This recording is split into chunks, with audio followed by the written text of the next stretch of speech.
worked on why, and we kind of get why, and why is certainly important because, again, remember, people don't buy or become involved in what you do. They get involved and their fire gets lit for why you do it, why you did it. Why did Joy start Life of Joy Foundation? Things like that. That's the reason that brings the people together, and the connection that is emotionally made in the brain that does a lot of the buying. Emotional buying is emotional, right? So once that's properly set, a lot of things can happen. So we're going to kind of switch it today. Dead Falcon. Sorry. Wow. I'm sorry. We're recording this. That's okay. No, So I did want to put that out there that we are going to record this. I'm going to chop off maybe a little bit of the first part, but we are going to record it. No, I thought that was a very good part. I thought that was a very good part. You're going to chop it up. Anyway, no. So we're going to get into like some of the things about the challenges of fundraising, like some processes that are from actual experience, and talk about some tools Jen will touch on about supporting fundraising activities, why that's important, and things like that. So, and then we'll enter into questions and things like that y'all might have. I think as I get into this, one of the things about fundraising is like, I know how many nonprofits do we have represented here? I know Joy for sure. And Deborah, yeah, of course, Deborah, yours, right? And of course, yeah, okay, got it. So we got like 3 of them, right? So I have never been a part, and I've sat on many boards of nonprofits, and I have yet to find one that said, you know what, we're flush with cash. We got all the money we need, right?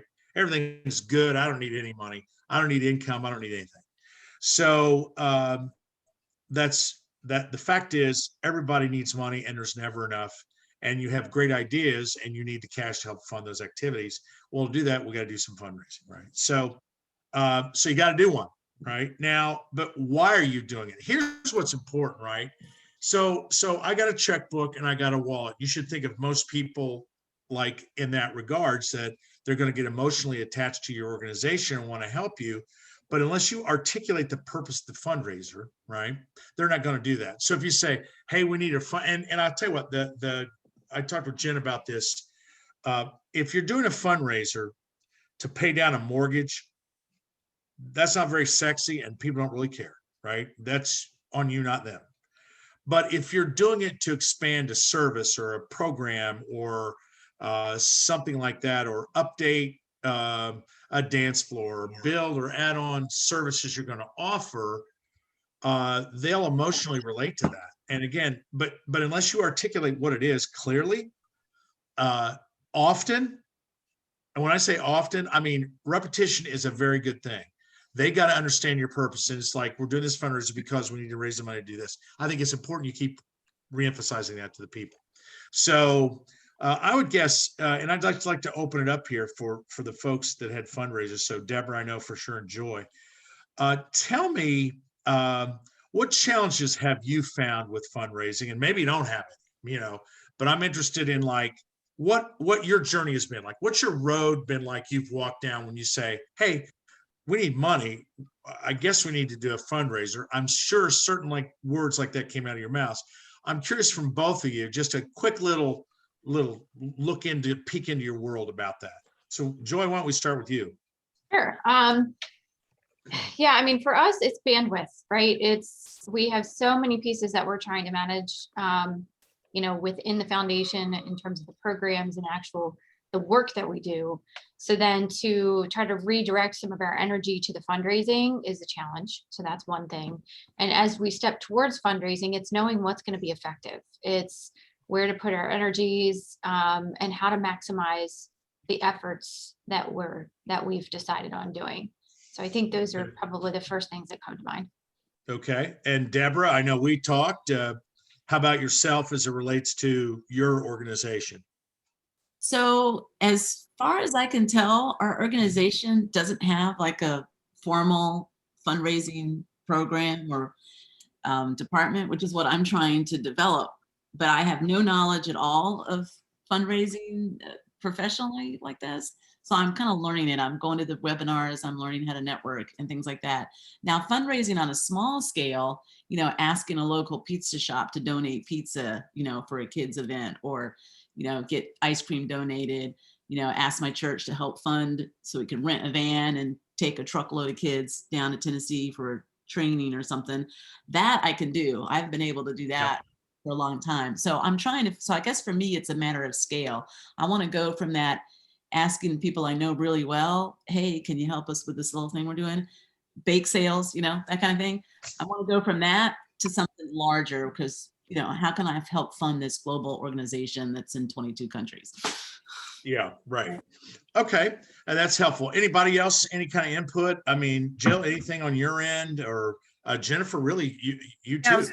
I was gonna say I could speak to that because Denise and I work and Nelsa work closely with the Maryland State Child Care Association, and various things go into, you know, how they run and operate their fundraising. And they oftentimes struggle because they struggle with the concept of, well, if we put this amount of money into this, what are we going to get back? Like, how are we going to structure it? So it comes to like having a defined budget and structure in place. So it does get to be a challenge. I mean, they, you know, obviously like most, you know, nonprofits, it does become something where they're always needing to look at new resources and things like that. Mhm. Yeah, and so the perspective that and thank you for that input, everybody. The perspective that I'm gonna bring to you is I don't currently, but at one point in time, I sat on 4 nonprofit boards simultaneously, right? And so A, it made me crazy. B, everybody needed money. And so there was a lot of learning that you learn just by being thrown in the fire. And so it's a natural phenomenon that comes out there. I would tell you, to Joy's point, time is incredible, and effective use of that, and then maximizing the effort. I mean, let's just be real. It takes the same amount of time to do a fundraiser if you raise $1,000. It does it seriously if you raise 10,000.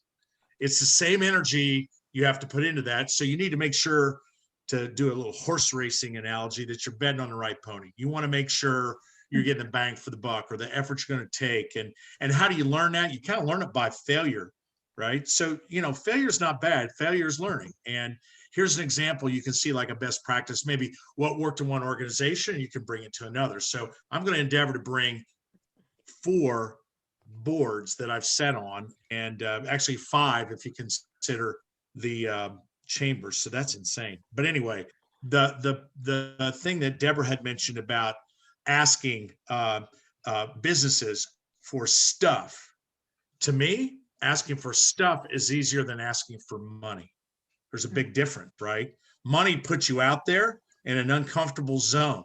Absolutely. I hope by the time we're done with this, that you are finding a way to be uncomfortably comfortable, right? Because the ask of cash is essential if you're going to survive. So you have to be able to do it. And just know this, you're not alone. Every business you go to, you have to know, have been hit by about 17 other nonprofits asking for something free and or money, stuff and money. So you're not alone. So that's why I say, might as well be in the same boat rowing. We're all in it. Now, what is your story and how do you approach it becomes the key to this thing. And what I have found that is, it's easier to ask. I know this, it's hard and easy at the same time. It's easier to ask somebody you know personally or have a relationship personally for cash, sponsorship, sponsor this activity, help us with a donation, do something. It's easier to do that with someone you know than an ice cold relationship of a name on a piece of paper. Hi, I'm Joy. Would you like to donate? Hell no, I donated to 17 other people. I'm not interested, right? Oh, by the way, what do you want? What is it about? Well, I'm trying to help mental health. You go like, oh, well, wait a minute. But again, so your story is going to be the key. But just remember, small businesses are inundated with this stuff. Your ask is but one more on them. Lido Pizza, I'll give you an example. At one point told me they gave away $70,000 worth of pizza. or there was an orthodontist, just to give you perspective, in Severna Park. Now you would think like, wow, what are they hitting him for? And like, how can he really do anything? He was well over $200,000 or $300,000 he donated. So these small businesses will do it if your message resonates. So I kind of want to shift gears into that thinking to say, okay, we're all in the same boat. We're all rowing. We all have a message. The better we articulate that, the better we articulate our why, which is important. We talked about earlier, get you a little higher on that maybe list that somebody wants to take their business money because they have a number of choices to make and they have their own favorites and all that. So your message is important. So you have to meet, plan, and articulate what you're doing internally before you even dare step foot out or make a connection. It is important you are focused. You need to understand what is the purpose of the fundraiser. You know, we talk about what is the why, what is the purpose of the fundraiser, why is it important, and am I clearly articulating what it is doing, what it'll do. So I get this money, so what? It's going to go do this. I'm going to buy a new floor. I'm going to expand a service. I'm going to create a new program. We're going to reach more youth in need or troubled, whatever, right? That's got to be so clear that people almost can't not donate. And I'm just going to really underscore the fact, think it through. And you know what? Think it through so much until you have a headache. Because remember, there's 17 others that are right in front of those guys before you walked in the door. So you need to get, I want that mindset in your head. What makes you different? What is going to make you stand out? What is your goal of what you're trying to do? Because if it's not articulated enough, they're not doing it. And when you leave, it goes right in the round file, right? So the potential donors need to understand that. And you got to fundraise with a purpose. And you need to make sure everybody's on board. And then moreover, once that's organized, you have to publicize that. So there's ways to do that. Social media, letters, videos, you know, there's ways to tell people your story of why you're on this journey. It's important to do that. I mean, anybody disagree with this or anybody have a thought they want to throw in on this? I mean, from Deborah or Joy, I mean, does this resonate, or really Jen or Denise from your child's stuff you're doing too? I mean, I just want to make sure what I'm saying here is I want to get the point across. You're one of many, not one of one, right? And that's why your job has got to be really thoughtful, right? Your homework is essential, right? I mean, I agree with that. Yeah, sorry, Denise. Yeah, I mean, it goes back to basic marketing, really with a twist, because you have a little bit more, you're reaching more for an empathetic. Yep. But yeah, and I'm sorry, Denise, I just rolled right No, over. that's okay. No, that's okay.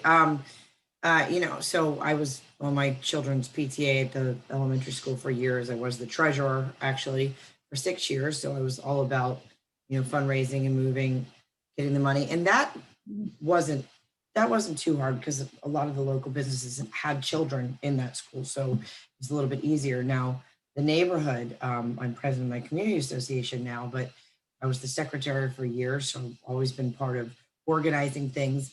And, you know, if you just tell everybody it's a fundraiser for the community, you get a little bit of input, but You're one of when 17. right, exactly. But let me tell you, it's to repair the boat ramp. And all of a sudden, all the boaters and all the people are, okay, well, wait a minute, we want the boat ramp. Or it's for erosion control at the beach. And these are things that we need to address. And then you get the people who are very concerned about the environment. So I have absolutely found them when we started tailoring specifically, then we were able to get much more buy-in. Somebody beat me. Yeah. I know you did.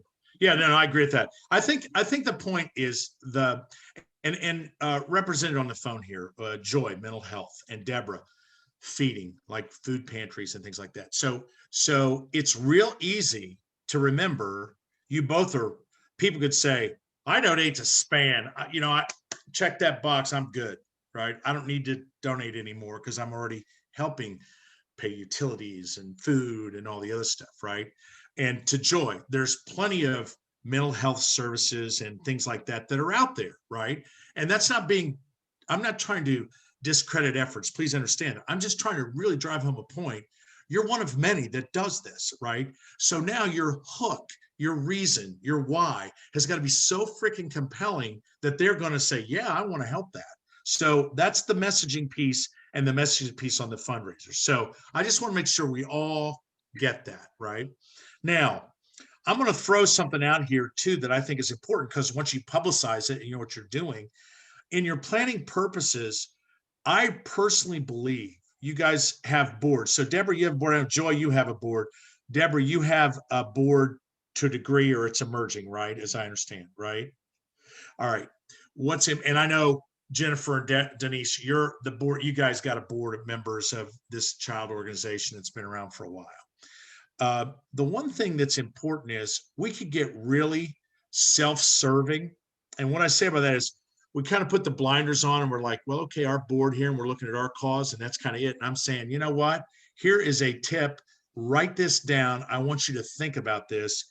I want you to invite a business, somebody you know in the business, not affiliated with your organization at all, to give you some outside eyeballs and some input to be a part of your fundraising effort. I want you to get counsel from someone that's done things in the community. I want you to get counsel from a business, because they bring a different perspective that might help with the fundraisers. So outside counsel, huge. Outside perspective, huge. And their guidance, you might find a great value. So I'm going to say that is essential that you do that, even if it's to run ideas by them. Say, oh, I can't attend the meeting. Well, that's okay. We need you to be a part of this. Where are we missing the boat? Or based on what you think as a business guy, give me an idea, right? Because let's throw the blinders off. We're not the smartest people in the world. Collectively, we are the smartest people in the world. And that outside interest will help make us even a little bit smarter. We're not even affiliated with your organization. I think that's essential. You get that feedback, right? Or so I'm going to ask you to think real hard who could be a partner to help you with this fundraising effort. Chances are they've been involved with other fundraising efforts in their day, and other people have asked them, right? Now, I'll give you a real example here. So at the community center where I sit on the board, or did, I don't now, but I sit on their finance and fundraising committee, right? We were thinking, golly, Ned, and I said, hey, I got an idea. Let's bring in Eddie Conway. Now, people may not recognize the name Eddie Conway locally. Maybe you do. But Eddie Conway is the owner of Gary's Grill in Severna Park. Eddie Conway donates to like 9 kajillion charities. He does all kinds of efforts. And he said, yeah, I'll sit on that with you. Now, I had a relationship with him, right? So that's going to be important. You just can't ask somebody blindly, hey, could you do this? They'll go, no, I'm busy with other stuff, right? But if they know you and know what you're doing, understand the why that continues to be important, they will give you some tremendous feedback. And I think you need their counsel, and you will find that most helpful from organizers, because chances are they've done this before. Eddie Conway's done it a million times, and he has great insight of what's worked and what's not worked. He actually even provided the community center with tools, kind of like what Jennifer will talk about in a minute. Some of these that were very helpful, they didn't cost a dime, right? That without his input, they would not have been utilized, right? So I want you to get the value of outside counsel from a business partner, and I want you to add that into your organization from your planning, right?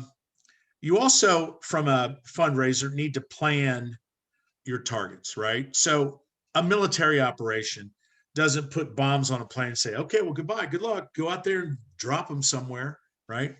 They know where they're going. They know where the ordinance or the fundraising ask is to be delivered, and that's where they go, right?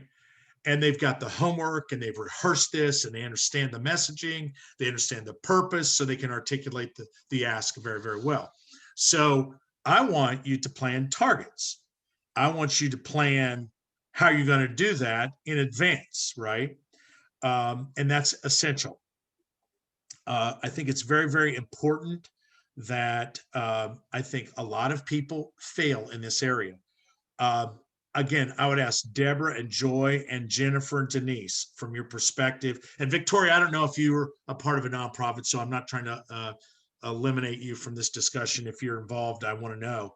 But what I would tell you is, my experience will tell you that past donors to fundraising events, okay, are often overlooked, number one, or if they're not overlooked, there hasn't been a time, if you had a large donor to your previous event, relationships weren't built as a result of that to bring them in. I want you to, next time I ask you, I want you to, I don't have to want to start over from start. I want you to go like, hey, remember we did fun. I was so grateful. You know, do you take him to lunch? Are you giving him, are you putting him on your newsletter? Are you doing those things to keep them up to date with what you're doing? Because if you're not cultivating that relationship, you got to start over every time. And that's poor practice. That will fail you. That will not work. They'll get tired of you because the other 17, I just make it a number. We can say 50 as far as I'm concerned. But the other 17 are doing that. And then if you don't build the relationship, what does that mean, right? And that's essential as we go forward. And James, I don't know your perspective from this, like what you see as well too, from your experience, right? Any thoughts you have? No, honestly, on this part of the conversation, I can't really, I mean, I agree with what you're saying. I just, the nonprofits I've worked with over the years, I've never gotten involved in the fundraising piece of it. So, you know, I got you. Nothing to add in this one. Well, stay tuned for the tools part because we're going to definitely want some of your perspective on that. But so my point is, right, I want everybody to feel included here. But at the same point, I'm telling you, if I'm giving you experience, right? So if people say, hey, I really haven't done fundraisers, I'm going to tell you, if you don't plan your targets, know where you're going to go drop the ordinance, right? And if you don't make relationships with them from previous efforts, if they're not on newsletters, you're not continually connecting. I'll tell you, I have this. If you're not doing the easiest thing in the world to do, right? Flat card, thank you notes. And it's like flat cards. It's a card. Thank you so much. I appreciate you. I love you so much. You're great to the community. Boom, send in the mail. If you're not doing that kind of stuff, you're failing your nonprofit. And it's a little, I'm not trying to be harsh about this. I'm just saying I'm passionate about it because I've seen what works and I got a good feeling what doesn't work. So build that relationship. I want you to rehearse the ask. I want you to, on the targets that you decide on, I think it's very, very important to do a divide and conquer. So you have board members. Now I'm going to tell you, this is another fact. Not every board member is comfortable asking people for money. And they may run their own business, right? And they're going like, dude, that's not my game. I'm not comfortable doing that, right? Do you run into that? Joy, you're laughing. You run into that, right? You may go like, how is that possible? You run a very successful business. You ask people for business all the time. You can ask me, yeah, I'm not comfortable with that. It happens, right? It happens. So you know what you do? You organize in teams. What do I mean? You grab your board members and you put them to work and they got a list. It kind of becomes a friendly little competition. But the key to this thing is once you rehearse the ask, you know the purpose, you can articulate the why, you're going after the people that you have relationships with, or even if you're breaking into new, you're going to create relationships moving forward. That's okay. Do it in a team environment, right? Maybe they come in and maybe you got a couple of people that are there, right, on the board, but assign targets, assign teams. It takes that burden of like, I'm coming to the next board meeting and I have nothing to add, right? That happens, right? I'm telling you, I've lived this, right? So it's really important. So try it by teams and you'll find, I think that you get a little more support and help because everybody's comfortable. Was that misery loves company, right? That kind of thing. So just work in that environment. And if you've not ever tried it, I'm just saying, try it. Build it into your planning when you're thinking. Again, teams matter, healthy competition. I'll tell you, you may have somebody not comfortable with an ask, but when on a team and somebody got 20,000 and you had like 100, do you know how busy they get next time? So make it fun, make it comfortable, make it a little bit of a competition, but get everybody comfortable. When you rehearse it, they'll feel good about it. They're going to get feedback. They're going to get curveballs thrown at them by people. They're going to get some harsh no's. It's out there. I don't care if you're nonprofit. Harsh no's are out there to happen. I love those the best, right? Because that just says, I haven't educated you enough about what we're doing, right? So now I pull them in and I educate them. So work in teams. You're going to select these targets in advance. You're going to rehearse what you do. And then, you know, you're going to go get it. You're going to go approach this and make it happen. So the key now, a couple other things I want you to think about before I turn it over to Jen here. In any fundraiser, from your planning purposes, you want to have a successful fundraiser, you need multiple revenue streams. And you're going to go like, what exactly are you talking about, right? I'm going to use, and you can, whatever number you're comfortable with. I'm saying it's at least 5. It's at least 5, maybe 6. And let me explain those. Ticket sales are one revenue stream, right? Silent auction is another revenue stream. Live auction is a revenue stream. Sponsorships are a revenue stream. Don't forget these. 50-50 raffles are a revenue stream. And don't forget about the one that can work. I've seen it work so fast, it'll make you crazy. You're like, I spent all this damn time doing this, and look what, paddle raise. How many are familiar with the paddle raise here?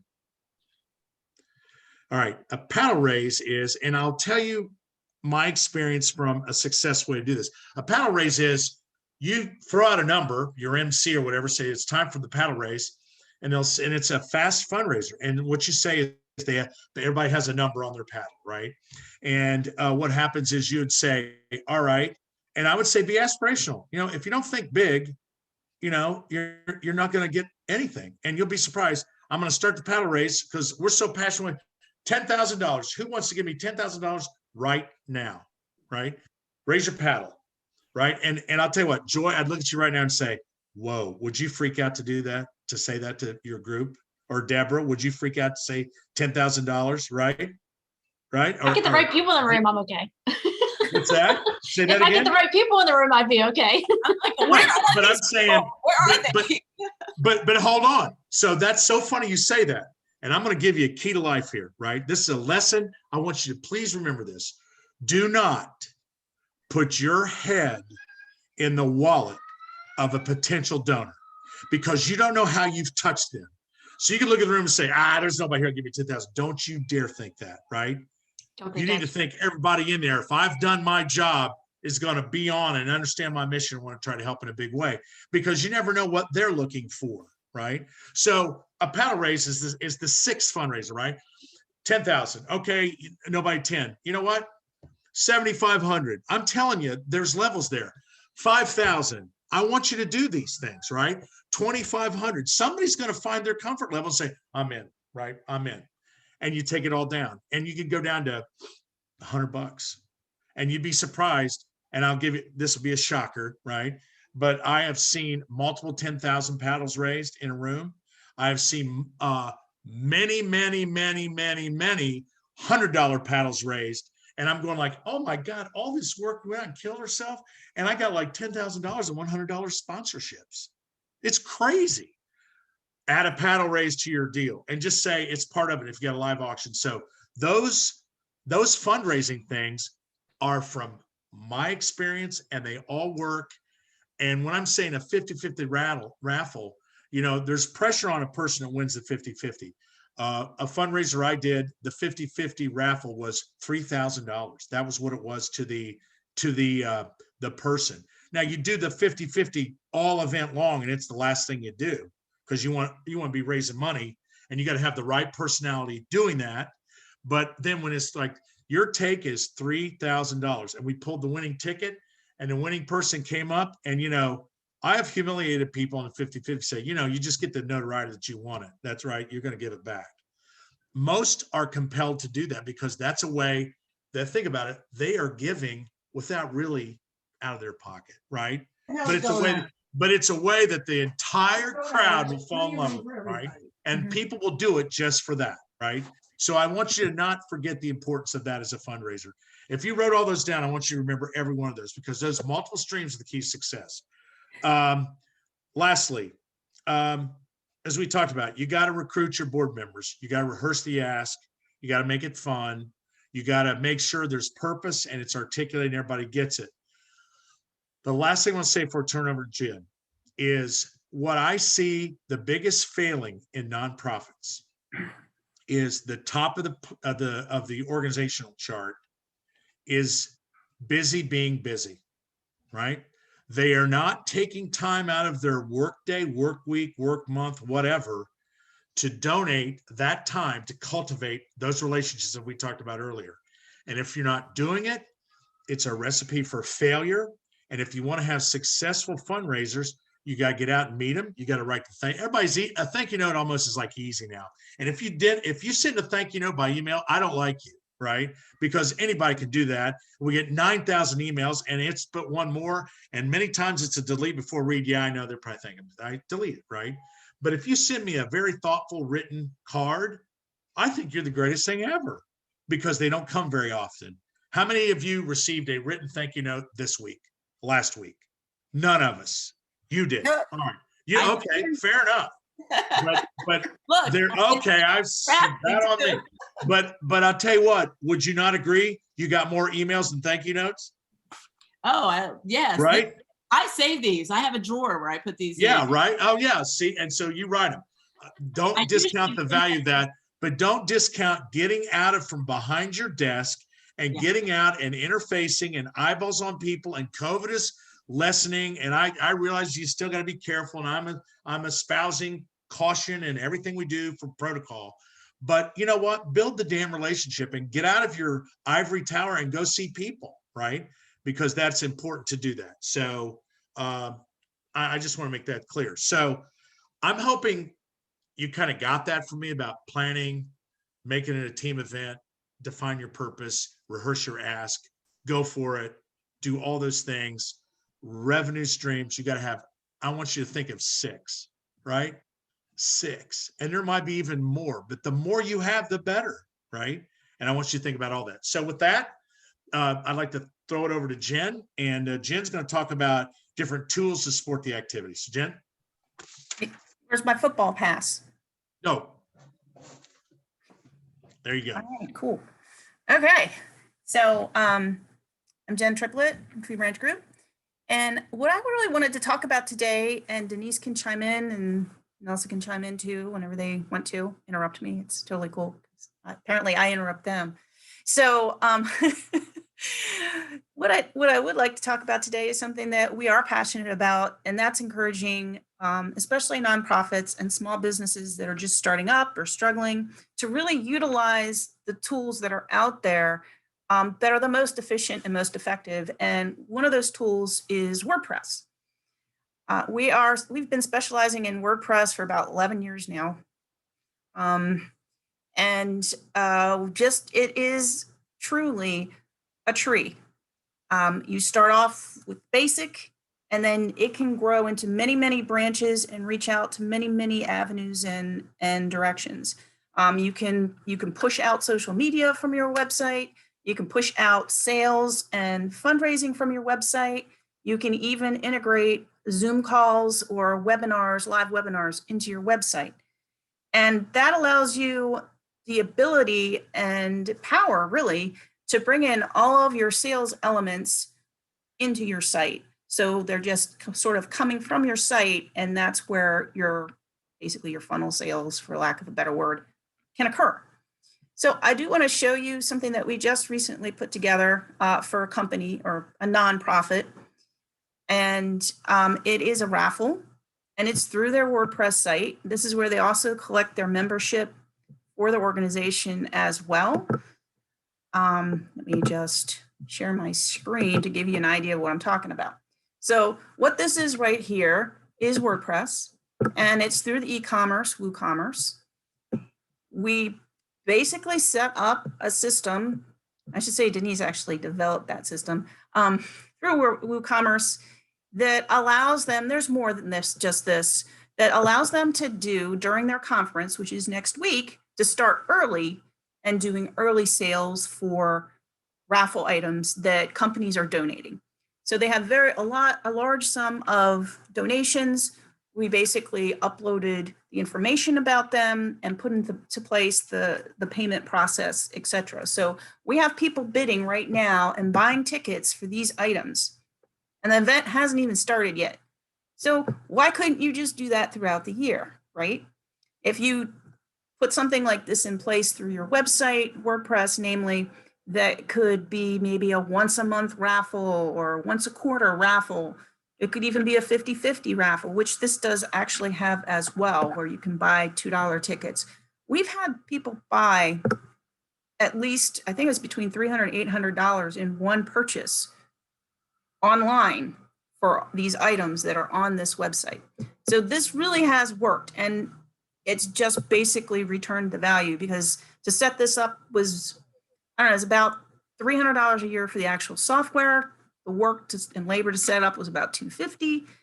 But once it's set up, it's simply a spreadsheet where you can upload the contents of what you want to sell, and it automatically populates this. Forgive me if I'm wrong, because Denise actually developed this part.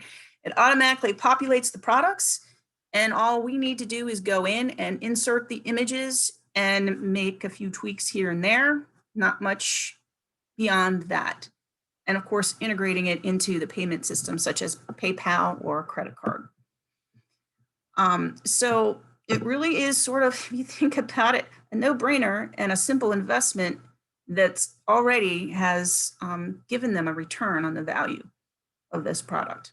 Do I have any questions about this particular thing?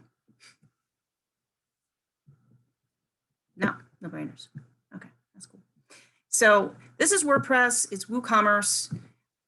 This is one of the reasons why we encourage smaller businesses, nonprofits to kind of think about using WordPress. Because again, this was their original WordPress site that was used for membership sign up that we've developed. But then we added on to it another branch, so to speak, which would be the online store and raffle and fundraising event. This also is going to have an ongoing t-shirt sales component to it as well. So they've just basically created an online store for their nonprofit. All they have to do is walk away, and it's kind of working for itself. Another interesting thing I do want to talk about is kind of also go into this. What they have done is, and this works for, they've created the membership site. So the membership site allows people to join their membership, pay online. And actually everything's processed online. You may be asking yourself, well, why would we want to have a membership for a nonprofit? Well, think outside the box and think if there is a reason that a membership could give you or give people that are donating certain benefits or certain products back to them that are maybe free for you. The next thing I kind of want to go through is what we're doing right now, right? Can you see my screen that says Zoom and all that? Right now, we're talking about, we're on Zoom. Well, Zoom is actually powerful. Live webinar is powerful. There's a lot of powerful tools out there right now with video conferencing that can be integrated into your WordPress site. Just take some coding. A team like ours, we can put this together for you. But there's no reason why your Zoom, or this Zoom even, could be running within your WordPress site with additional information available to your donors. You can do a bio, put your why, contact form. You could even have your button for your raffle. Maybe you have an ongoing raffle going on during the Zoom call where they could go ahead and place a bid. Maybe you could even have that paddle that Larry was referring to go online and have like a Zoom head right here, and people could put their bids in up in the corner. Again, just think outside the box. There are a lot of opportunities. This is not expensive. This is about an hour of coding and putting into place the little elements. Not that big of a deal. So that's another thought. And I'm looking at my time, so I want to kind of not be respectful of that. So you can go onto our website and kind of check it out, and it just gives you more information about integrating a Zoom fundraising event or a live webinar fundraising event or even an educational or training that you give back to your donors within your own WordPress site. And lastly, what I want to touch upon, and I have to stop my screen share in order to get to it. Let me see. Is going to be the donation, double the donation, double the donation. It's kind of like saying lead and learn and learn and lead. Yeah. So always mix it up. There we go. What's great about this, and I'm going to let Larry maybe talk a little bit more Yeah. about it, because this is really his true discovery, and I'm just discovering it. But I think it's super cool because it allows for a matching of what people are donating with corporations and companies that are looking to donate money. So Right. with that, Larry, take it away. So real quick, what this is about, and I will direct you to the Hospice of the Chesapeake webpage. I want you to go there, not now, but after we're done here, take a look at it. But they have added double the donation software. It's like a plug and play, so it can plug into your website. You know, it was like, I want to remember, pricing was like $400 or $500 to get it. And then if you see it, for example, it'll say, hey, does your company match, right? And you could type in there Verizon, or say you work for Verizon. And generally this is going to be for people that work for larger companies. This isn't like the small businesses, but don't discount that they might do something. And you just enter your company in there and say Verizon, go, yes, they double. Here's the forms, or go get the forms or whatever. And your $100 donation can become $200. And you can feel very good about doing that as a person, because suddenly the donation to Life of Joy could be $200 instead of the $100 check I just wrote. It's now $200, and all those things can matter. So remember, when we talked about revenue stream, this is but another one to take a look at. You can go to the double donation site and look, and there's different iterations of this that you can use. But the one I saw was about $400 or $500. And again, Hospice of the Chesapeake uses it currently right here in our area just for that purpose, for corporate fundraising. So that's my 2 cents. Helpful? Awesome. Okay. So as you can see, there are, right off the bat, a few tools. We want to open up the floor now, so to speak, virtually. Could I, before you do that, could Yeah. I just add a couple things? I did forget a couple Sure. things. Shocker. Sure. You talked about it as a raffle, Jen, and I want to just give an example, real life, for people to think about. Somebody donated a bicycle, right? A beautiful bicycle, probably $500, $600 bicycle, donated it.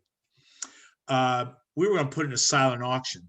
I'm going to tell you, my experience is, if you could say the value of this is $500 or $600, you're going to get $300 maybe for that bike, right? So you're leaving like whatever. And so I decided that's a bad idea. What we wanted to do is have the bicycle there so people could see it. And we sold $20 raffle tickets. And we sold them all during the event. And the last thing was a raffle ticket and a 50-50 winner. Bottom line, we raised $2,000 selling raffle tickets at $20 a pop for the bike, because everybody's got a $20 bill. They're going to the key here, I want you to remember too, is remember what you're doing. It's called a fundraiser, the D in there. D stands for deposit, right? Fundraiser. It is not a fundraiser. There's a big difference. I want you to make sure people are understanding they're there to spend money. And oh, by the way, silent auctions aren't deals, right? And if I see them too low, I jump off the stage and go down and mark them up myself, right? So anyway, I'll leave with that. But think of the raffle, and here's just but another way to raise some more money. Same amount of time, somebody's selling a few tickets, but there you go. So let's open it up for any questions you have, like Jen said. Well, when you do a silent auction, do you start with a minimum bid? Because I've seen that before, and that's one way you could help with the deal mentality. Yes, and there's a formula you can use to get to that. There's a percentage of the value of the overall that you start with as the minimum, right? And then the bid increments are important, and you will see, and probably have been to some where it's like, buy it now. Have you seen those? It's all right. I've been a part of that before. Buy it now sometimes leaves a hell of a lot of money on the table. Yes. Right. Yes. And so I'm not a real fan of buy it now, right? They can buy it now at a ridiculous price. So put it up there, right? More than the value than it is. Buy it now here. And remember, throughout your MC or whatever's got to let them know it's a fundraiser, not a fundraiser, right? We're not here for a discount. We're not here for a bargain. People got to get that mindset. So I don't know if that helped you, Deborah, but You know what? I agree. We learned the hard way. I mean, at a school function, that if you do not set those bid increments and set the minimum, that you're really gonna leave money on the table. And to think outside of the box too, for things that are valuable. Like one of the things that would generate the most income at the PTA fundraiser at Christmas would be getting front row seats at your child's graduation. I mean, people were like practically stabbing each other to bid, so sometimes it's not just a tangible item. You have to think about something that may be a service or something that people really want, just from my experience. I think it's important too, and I'll just share a technique. And so for you guys planning fundraisers, I want you to think about table watchers are important to assign a human being to those silent auctions, to know when to get the pages and all that, but also to report. And this is something I want you to do.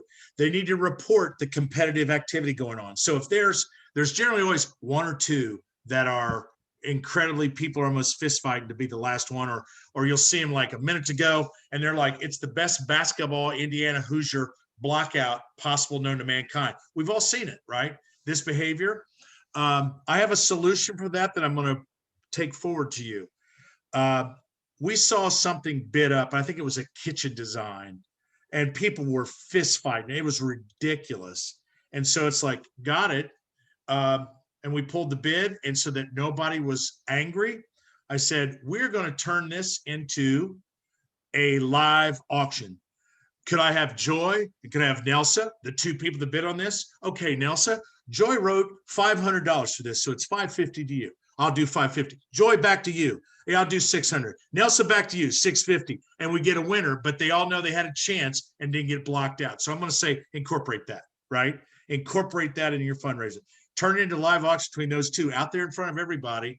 And there's a little psychology that goes on. They want to do something good. So a technique I want you to remember, right? Other questions?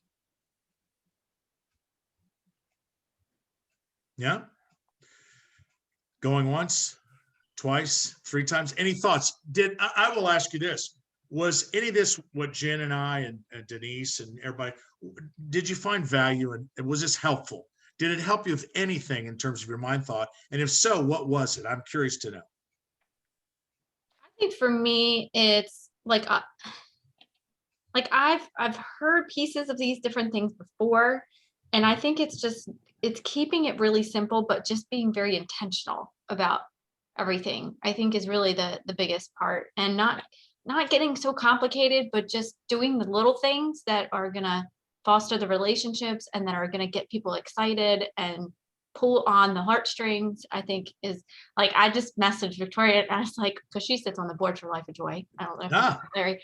And so that's part of the reason why she's here. She serves on another board too, but but I said, oh, we should auction off the Life of Joy band to do a gig somewhere. So, just like fun, creative ideas, for, Great idea. Yeah. Right. But I think it goes to having the strategy, right? And thinking it and being thoughtful, because if you try to wing it, you'll fail, right? And the relationships matter. Deborah, your thoughts? Yeah, I think I've just really been convicted. I've kind of been spinning my wheels. I know I need to articulate my why better. And so this has just really convicted me that I really have to sit down and do that before I do anything else. And then my second thing I'm going to do is reach out to a business person that I know that's outside of my organization that could give me some tips on what he does. Yeah, or at least run ideas by him, a little kitchen cabinet, if you will, right? So that's good. All right. Victoria, your thoughts? I know you're on other boards, right?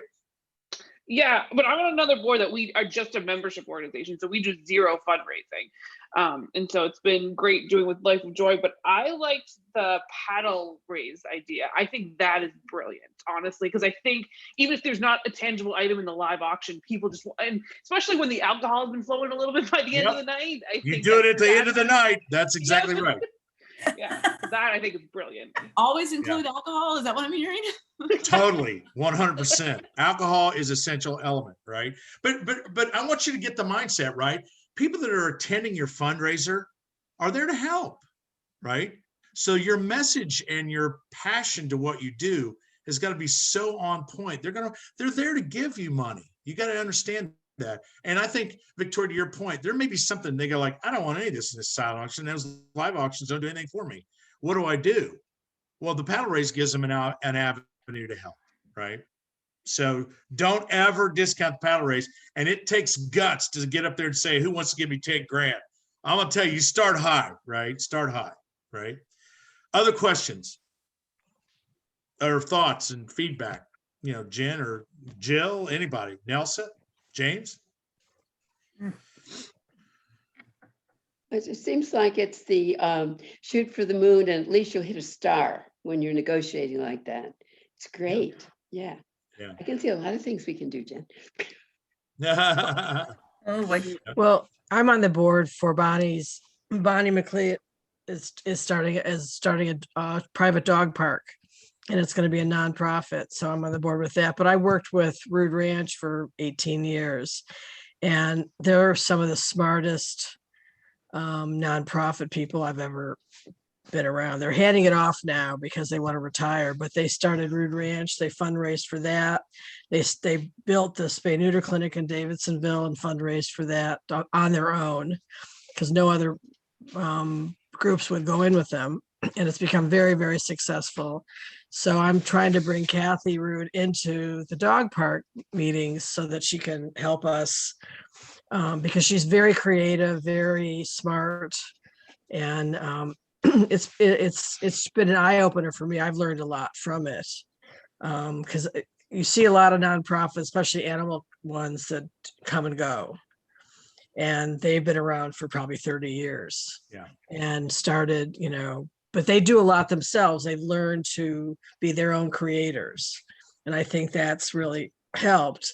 And they also have a huge why. I mean, they've saved thousands and thousands of animals over the years. So all right, good. James, do you have a thought? Just it's probably gonna be a whole nother topic. But so you gave us ideas for the fundraiser, but what's the most effective ways to kind of get word out about the fundraisers? What's been the most useful? Well, I would say the multiple revenue streams. You got to have multiple outreaches, right? So it's in person, it's flyers, it's interviews, it's videos, it's all that. It's articles, local publications, like Summer Park Voice is a perfect example. We all can get it, and they certainly are happy to fund those things. Put it on your website. I mean, there's a lot, shoot it out in a newsletter. So there's a million ways to do it, and you should use every one of them to try to communicate. Right?